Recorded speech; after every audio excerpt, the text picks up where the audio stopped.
Ya. Jadi sekarang ini memang Nusantara belum ibu kota. Ya. Ibu kota itu ditetapkan dengan keputusan presiden. Kapan keputusan presiden itu ditandatangani tergantung Bapak Presiden. Teman-teman saya sudah bertekad, saya tidak ingin dengar lagi bahwa Jumat nanti teman-teman pada izin besok mau pulang.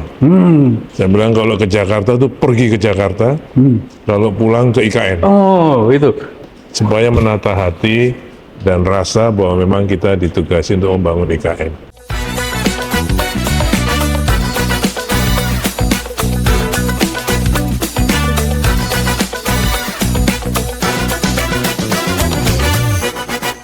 Bukan intinya di sini.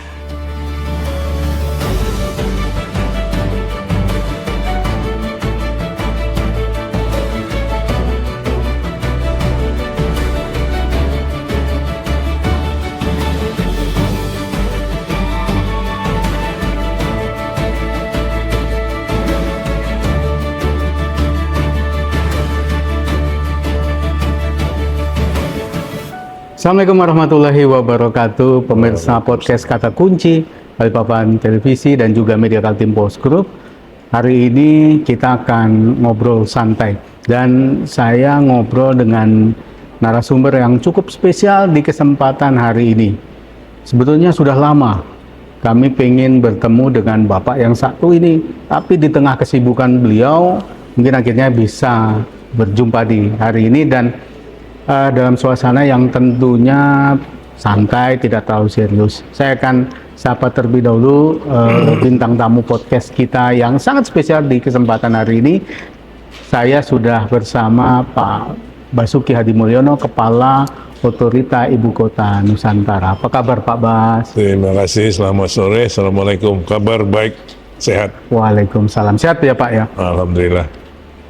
Di tengah suasana yang sekarang ini lagi panas-panasnya Pak, IKN sebetulnya juga tampaknya panas meskipun hujan. Tapi Pak Bas merasa gimana sekarang tinggal di IKN Pak? Saya nyaman, ya. Saya mungkin ya sudah 1,5 tahun kan di sini. Dan saya juga dengan istri saya, jadi sekarang rumah saya itu di IKN. Tapi itu betul-betul Pak Bas tinggal di IKN loh Pak, karena banyak juga Pak yang meragukan. Jangan-jangan Pak Bas di IKN ini hanya pada saat-saat tertentu, misalnya akhir pekan, nanti nggak ada. Kalau saya dengan teman-teman saya sudah bertekad, saya tidak ingin dengar lagi bahwa Jumat nanti teman-teman pada izin besok mau pulang. Saya bilang kalau ke Jakarta tuh pergi ke Jakarta, kalau pulang ke IKN. Oh, itu sudah bahasanya lama. Pak. Iya, supaya menata hati dan rasa bahwa memang kita ditugasi untuk membangun IKN. Nggak ada apa-apa, cuman menata hati saja. Sekarang ini Pak Bas dengan seluruh jajaran berapa orang sudah yang tinggal? 1.100 orang. 1.100 Pak? Iya. Serius nih Pak, 1.100 ya Pak? Iya. Kan kemarin yang CPNS saja 572. Yang sebelumnya dari 500-an.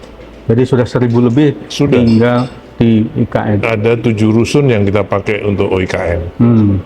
Penuh. Jadi di ASN 3 itu 6 rusun, di ASN 4 ada 1 rusun. Kerasan semua Pak? Ya memang makanya tadi saya bilang kalau Jakarta pergi, kalau pulang ke IKN. Jadi memang rumah kita IKN. Rumah kita IKN. Oh ya. Banyak yang beranggapan bahwa salah satu tantangan terberat tinggal di IKN itu kan tadi Pak Hebit biasa tinggal di ibu kota yang aksesnya mudah. Sekarang di sini kemudian mereka bertanya apa yang dilakukan para pegawai itu di IKN Pak? Apakah jangan-jangan ya itu tadi kalau akhir pekan misalnya ke Balikpapan atau kemana di sini? Mungkin ada beberapa kalau yang liburan atau yang terutama yang untuk anak-anak muda itu kalau weekend mungkin ke Balikpapan. Ya. Dulu saya diusulkan oleh beberapa deputi kita siapkan mobil untuk tiap weekend pada persiar ke sana. Saya bilang no. Loh, mereka pada ke sana. Kayak shuttle gitu ya Pak ya yang kita lihat berapa lama, berapa tahannya mereka. Toh ke Balikpapan itu juga ada kosnya dan nggak pasti capek. Akan berapa bulan mereka akan? Karena saya kan dari kecil pindah-pindah Mas.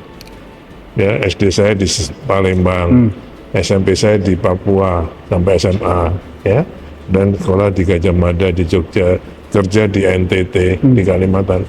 Orang pasti kalau pindah 6 bulan kita lihat, pasti orang gelisah. Tapi setelah 6 bulan dia bisa tinggal lebih dari 15 tahun. Jadi adaptasi orang itu pasti punya perlu waktu untuk beradaptasi. Dan ini udah 1,5 tahun sudah ya. lewat masa adaptasi Iya, itu. sekarang sudah kita mau makan bisa milih restoran. Dulu belum ada, Bos. Sekarang banyak Pak, ada bambu, ada macam-macam. Macam-macam. Dan ke depan pasti juga akan Oh ya, ini bentar lagi teras pelataran dibikin. Minggu depan sudah mulai. Kemudian ada rumah makan sederhana. Saya juga sudah telepon ownernya akan segera mulai bangun. Jadi ada alhamdulillah investasinya akan berkembang. Jadi misalnya dari Cina itu ada 1,7 triliun untuk di Starhub, Starbright. Itu untuk membangun perkantoran dan apartemen mixed use restoran. Kemarin kami groundbreaking hibah Korea untuk Smart City Center. Ya. Kemudian dari Korea Selatan juga Dianjaya 1,2 triliun untuk membangun juga perkantoran dan apartemen. Untuk Dejem dari Yang di depan United, ya, Pak, ya? iya, itu 4 triliun. Ini orangnya sudah ada di sini. Sekarang lagi desain. Mudah-mudahan akhir 2026 atau awal 2027 dia mulai. 8 hektar untuk mall, 2 hektar dia hibahkan untuk bikin masjid. Jadi sudah bank-bank himbara yang sudah groundbreaking dengan Pak tahun lalu sudah komitmen ada yang mulai September Oktober ini mulai membangun karena jaringan jalan air listrik sudah saya masukkan ke sana. Artinya kalau selama ini juga masih ada Pak yang nyinyir nanya soal nilai investasi asing ke IKN yang dibilang tidak terlalu besar itu sebetulnya. Jadi kalau financingnya untuk pembangunan IKN ini sekarang ada 4. Ya. Pertama dari APBN. Dari APBN ini sudah disetujui oleh Bapak Presiden yang dulu tahun Februari 2025 untuk membangun yudikatif dan legislatif ini yang sekarang sudah dimulai. Progresnya sudah sampai 10%. 10% sudah Pak. Itu 48,8 triliun. Kemudian untuk KPBU, kerjasama pemerintah dan badan usaha, itu ada 165 triliun yang sudah kita proses sampai dengan feasibility study-nya. Sudah kita akan usulkan ke Kementerian Keuangan. 2 yang sudah disetujui oleh Kementerian Keuangan yang akan mulai nih kerja tahun ini. Itu 8 tower apartemen dan 109 landed housing. Nah, itu sudah mulai. Bayangkan itu sudah mulai kerja semua. Kemudian untuk investasi swasta yang tadi misalnya Dejem, kemudian Pelataran, kemudian Starbright, Dianjaya, itu semua makan sederhana, itu sudah sekitar 74 triliun. Ya. Jadi saya kira kemudian untuk yang hibah, di antaranya hibah Korea Selatan untuk Smart City Center kemarin. Jadi ada 4 finance, itu jalan semua. Jalan semua ya Pak. Alhamdulillah. Dulu waktu kami mau pindah ke sini kan, nanti investor yang mau ke sini gimana? Ternyata pada ke sini. Lion Group kemarin sudah ke sini, sekarang sudah dapat tanahnya dari Bu Mia, itu 3 hektaran, itu mau bikin training centernya. Training center tuh di sini Lion ya Pak. Iya, sudah ada lokasinya. Ini tinggal pada 2 minggu ini akan kita tetapkan alokasi lahannya, kemudian PKS-nya karena mereka akan bangun tahun ini juga, ya, untuk menghadapi operasionalnya bandara IKN. Ini yang boleh agak serius sedikit Pak. Artinya dengan pasca putusan MK kemarin Pak Bas, ini kan banyak orang yang berpolemik. Ini berarti nggak jadi nih, batal ini dipindahkan apa? Sikap sebetulnya menurut Pak Bas sendiri posisi sekarang ini sudah apa? Kita masih menunggu kepres itu atau proses pembangunan tetap jalan Pak? Apa sih putusan MK itu? Menurut Bapak apa? Kan menunggu keputusan pemindahan saja pada saat nanti kepres turun berarti ya itu namanya Undang-Undang Nomor 3 ya itu. Jadi putusan MK itu memperkuat Undang-Undang Nomor 3. Ya. Jadi sekarang ini memang Nusantara belum ibu kota. Ya. Ibu kotanya masih di Jakarta. Jakarta. Ya. Cuman Perpres 79 2025 sudah menyampaikan bahwa akan ditetapkan insya Allah oleh Bapak Presiden tahun 2028 sebagai ibu kota. Nah, itulah nanti pada saat itu Kepres akan ditandatangani oleh Bapak Presiden. Kalau makanya kami ditugasi untuk menyelesaikan yudikatif dan legislatif. Supaya teras politika itu Jalan lengkap ya Pak ya. Jadi, Bukan hanya jadi eksekutif. putusan MK itu memperkuat Undang-Undang Nomor 3 2022 itu. Jadi emang di dalam undang-undang disebutkan ibu kota itu ditetapkan dengan keputusan presiden. Kapan putusan presiden itu ditandatangani tergantung Bapak Presiden. Nah, Bapak Presiden menyampaikan selesaikan dulu yudikatif dan legislatif. Jadi nggak ada, buat kami tidak ada perubahan, dan itu semua anggaran disiapkan. Jadi semua oke. Ini SMA Nusantara minggu depan sudah mulai beroperasi. Mulai terima. Tanggal 15 Juli. Sekarang pamongnya sudah datang. Sudah kami tempatkan di Rusun. Nah, muridnya sudah ada di Cimahi dan Malang. Di dua SMA Nusantara yang Jadi sebelumnya nanti sudah. naik ke kelas 11 pindah ke sini. Jadi di sini nanti sudah kelas 11. Sekitar 237 orang. Bayangkan kalau itu sudah operasi, berarti nanti yang pengalaman di Cimahi, di Magelang, di Malang, inti orang tuanya, kakak adiknya ingin lihat ke sini pasti. Ya. Nah itu butuh akomodasi pasti, butuh hotel, butuh restoran, gitu kan. Jadi masih bekerja terus, masih berjalan terus Pak. Ya. Ini kita hadirkan ini musim liburan sekolah Pak. Tadi kami ke Masjid Negara, ramai juga, alhamdulillah ramai. Iya. Nah, tingkat kunjungan ke IKN juga tinggi, apalagi di masa-masa liburan seperti ini. Apa yang dilakukan otorita? Ya, kami kalau di otorita ini kan juga pelayanan masyarakat. Jadi Sabtu Minggu pasti deputinya pada piket. Satu deputi. Ada piket ya Pak? Ada piket. Apalagi kalau ada liburan seperti ini. Ya. Jadi kalau Senin, Jumat kami bekerja, Sabtu Minggu kita melayani pengunjung. Jadi banyak juga kunjungan tamu pada Sabtu Minggu. Satu itu pasti. Yang kedua, kami juga menyiapkan program-program supaya mereka ke sini ini bisa melihat ya apa yang sudah kami bangun. Kemudian juga kita bikin program, ada Nusantara Park yang dibikin oleh Artagraha itu. Kita juga bikinkan program-program untuk anak-anaknya, ada badut, ada yang lain-lain. Jadi kita siapkan program-program untuk kunjungan wisata lah. Gitu. Istana kebetulan kami buka. Ya. Mereka datang juga pengen lihat istana.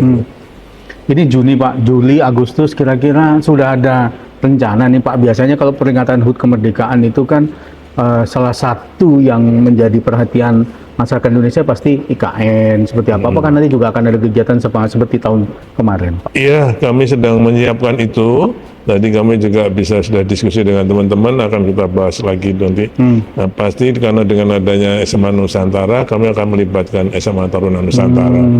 Jadi saya kira kalau upacara mesti harus kita lakukan. Nah, cuman yang ukur rampe-nya itu untuk keramaiannya lagi kita pikir karena itu membutuhkan biaya besar, jadi kami juga kita sesuaikan lah nanti. Ya. Tapi kalau upacara pasti, ya, kenegaraan ya bendera itu insya Allah akan kami lakukan. Pak Bas, akses ke IKN ini kan sampai sekarang kita tuh kan berharap tol Pak. Kami tadi ke sini muter lewat, meskipun sekarang aksesnya sudah jauh lebih mudah, tapi kan warga Kaltim terutama sangat menunggu itu Pak. Jadi apa jalan tol kendala, dari Balikpapan ke IKN ini sekitar kalau nggak keliru 57, sekian kilometer. Ada ruas 2,8 kilometer yang masih harus diselesaikan. Ini diselesaikan oleh Kementerian PU. Sekarang sudah tender, sudah tinggal penetapan Bapak Menteri PU untuk pemenangnya. Nah, kami menunggu itu. Tinggal insya Allah 2,8 kilo kalau ini bulan ini bisa disetujui oleh Bapak Menteri di penetapan ini tinggal penetapan saja. Pak Deputi kami sudah berhubungan dengan Pak Dirjen Bina Marga, dan beliau ingin mengawal itu supaya lebih cepat penetapannya sehingga bisa segera dilaksanakan. Kalau itu dilaksanakan Target akhir selesai. tahun ini, Sudah bisa iya nyambung. nyambung ya Pak? Akhir tahun ini insya Allah nyambung. Hanya 2,8 km. Iya, masih cepat. Ya. Ya. Pak Bas, dalam setahun ini Mudah-mudahan nanti Idul Fitri sudah nyambung. Idul Fitri kan sudah Maret kan? Idul Fitri tahun 2027 ya Pak. Ya Sudah Maret bisa kan? nyambung lagi. Baik, Pak, masyarakat Kalimantan Timur itu sebetulnya kan sangat berharap IKN ini bisa segera difungsikan terlepas dari segala macam isu. Menurut Pak Bas, apa sih Pak sebenarnya manfaat yang bakal dirasakan secara nyata untuk masyarakat di Kaltim, terutama daerah-daerah penyangga Balikpapan, Penajam Pasir Utara, kemudian Samarinda dan lain sebagainya yang betul-betul bisa dirasakan nantinya, Pak?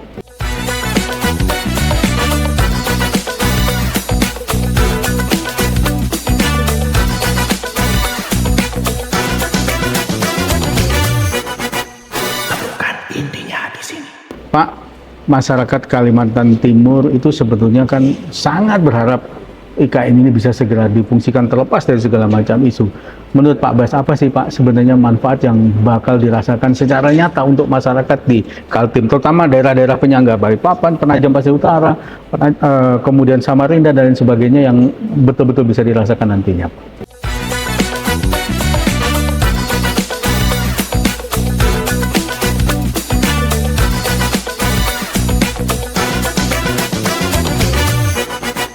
Bukan intinya di sini.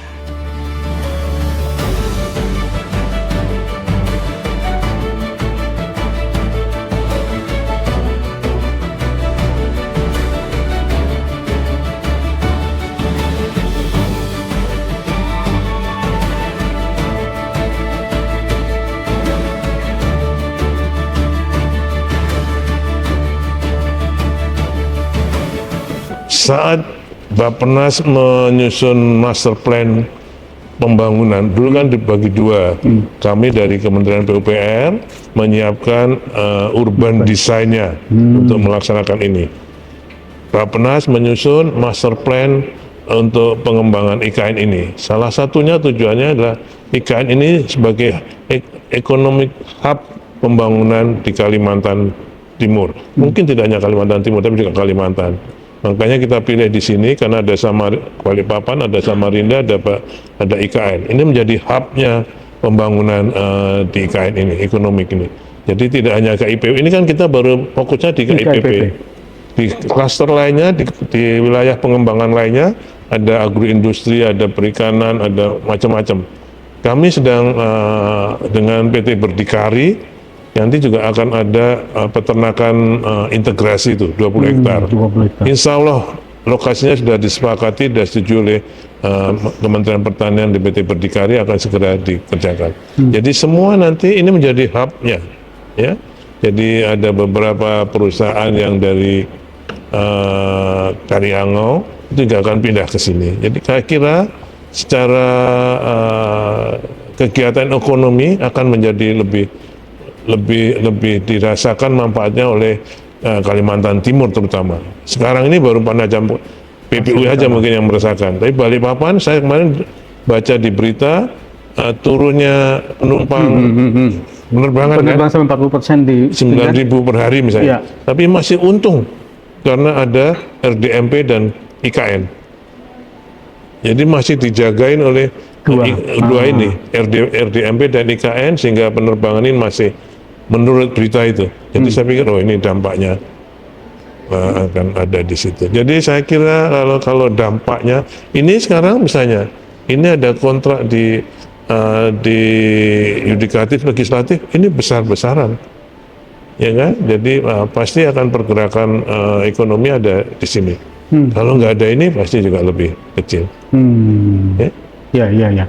Bandara IKN sendiri, Pak, Bandara Nusantara kan rencananya juga mau dikomersilkan. Apakah itu sudah ada gambaran kapan misalnya juga kan? Sekarang masih sebagai status bandara khusus, sehingga kalau private jet, charter jet bisa mendarat di situ.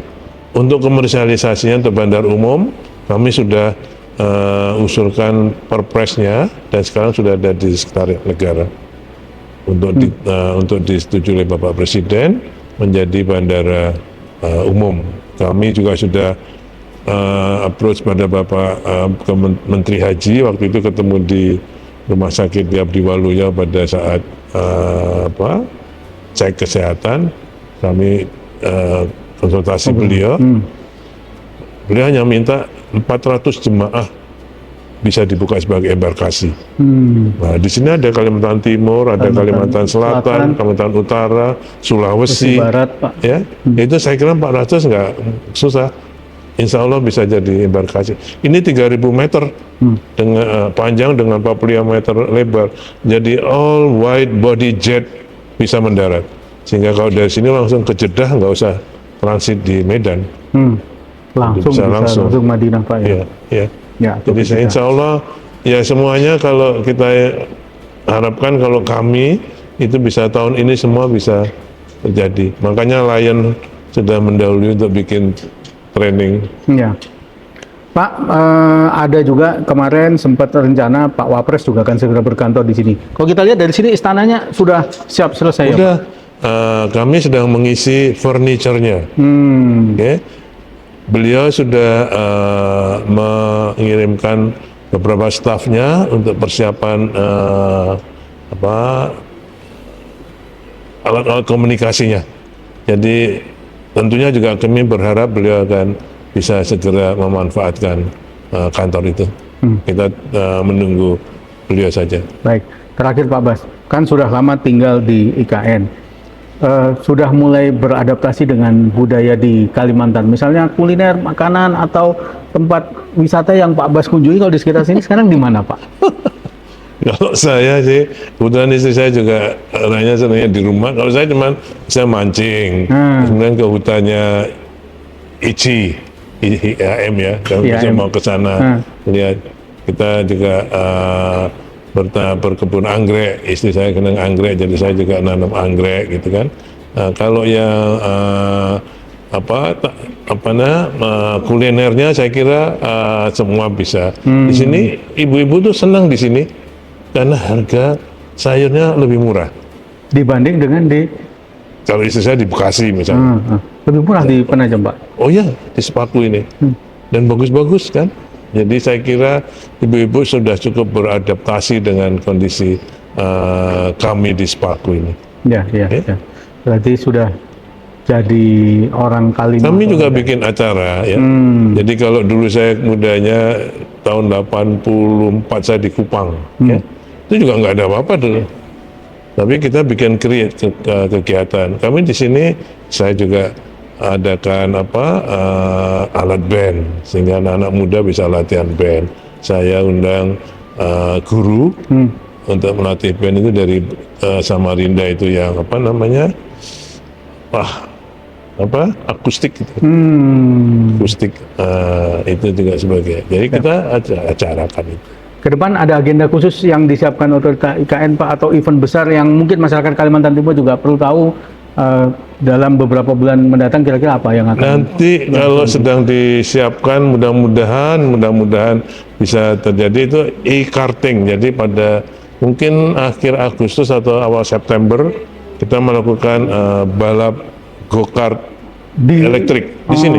E-karting ya, Pak, ya? E-karting. Jadi sirkuitnya di daerah di kawasan IKN. Karena ini kita juga termasuk untuk menghidupkan ekosistem EV itu. Karena ke depan visi Nusantara ini adalah semua kendaraannya berdasarkan no combustion, jadi semua listrik. Jadi sudah banyak mau ada konferensi EV. Nah sekalian saya adakan e-karting. Dulu kami adakan di Bandung. Jadi semua dari IMI sudah ke sini, kita sekarang lagi nyari sponsor untuk bisa mengadakan e-karting ini.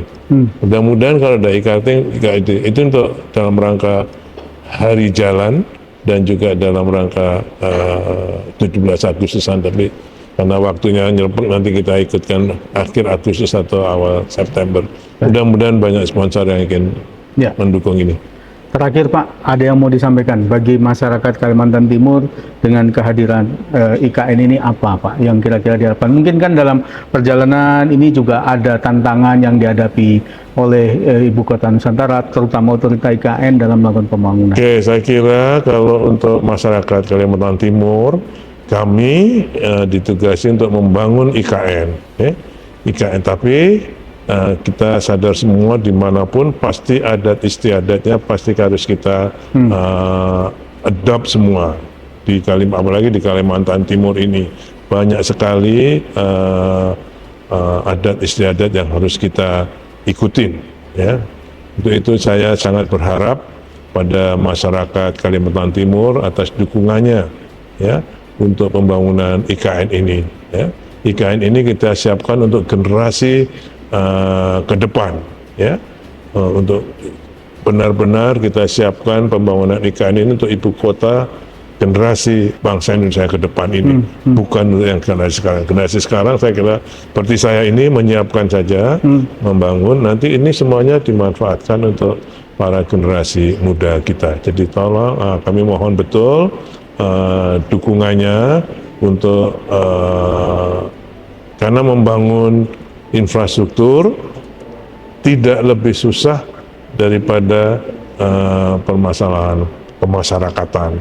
Jadi saya kira kami ingin dukungan masyarakat Kalimantan Timur untuk keberhasilan pembangunan IKN ini. Baik. Dan itu sudah saya rasakan dukungan dari masyarakat tersebut. Ya, baik. Makasih Pak Bas sudah menyiapkan waktu, meluangkan waktu untuk ngobrol. Lain kali Pak, kami mungkin pengennya bukan cuma duduk di sini Pak. Oh, iya. Kami pengen bisa sambil Iya, jalan-jalan, iya. lihat bagaimana kondisi. Nanti kalau ada groundbreaking kita undang. Ya, baik Ya, Pak. supaya juga diberitakan. Ini kan kayak laporan ke masyarakat. Ya, bukan untuk promosi, bukan apa, tapi untuk melaporkan masyarakat loh perkembangan IKN. Supaya mereka benar-benar tahu seperti apa Iya, kondisi. kayak sekarang saya mohon maaf ini. Ya. Masih ada yang nanya gimana soal air di IKN. Air di IKN ini jauh lebih baik dari tempat lain. Ya, kami punya sumber air di Bendungan Sepaku Semoy yang kapasitasnya itu bisa untuk 2.500 meter kubik per detik. 1.000 meter kubik waktu itu kami alokasikan untuk Balikpapan, 1.500 untuk IKN. Itu masih bisa dipakai untuk sampai tahun 2035 sampai 2040. Dan sekarang treatmentnya untuk IKN itu potable water. Jadi di keran-keran itu bisa diminum, bukan air bersih, tapi sudah air minum. Jadi kita mandi di rusun itu sudah pakai air minum itu. Ya, jadi saya kira satu itu, yang kedua udara di IKN ini sangat bersih. Air quality indexnya pasti di bawah 20. Jadi sangat bersih sehingga orang hidup di IKN insya Allah bisa memperpanjang usia kita ke depan. Jadi, saya nggak berani ngomong berapa tahun tambahannya, ya. Tapi minimal pasti 5 tahun. Ya. Kalau kita melihat smart city di negara-negara lain, dia mesti memperpanjang usia itu dari ya, karena udaranya, karena air minumnya. Ya. dua hal ini ya Pak. Ya, baik. Makasih Pak Bas sekali Makasih lagi. Pak. Kita mudah-mudahan bisa ketemu lagi Pak Bas. Sekali Iya, lagi kami bisa pasti, sambil Pak. jalan-jalan Pasti. melihat ini Pak. Iya. Baik. Pemirsa, demikian perbincangan singkat kita bersama Pak Bas di podcast Kata Kunci edisi hari ini. Kita berharap di lain kesempatan kita masih bisa ngobrol, bukan hanya di ruangan, tapi kita nanti sambil jalan-jalan melihat bagaimana pembangunan Ibu Kota Nusantara selanjutnya. Makasih atas perhatian Anda. Kita akhiri wabillahi taufiq wal hidayah. Assalamualaikum warahmatullahi wabarakatuh. Waalaikumsalam Sampai jumpa. warahmatullahi wabarakatuh.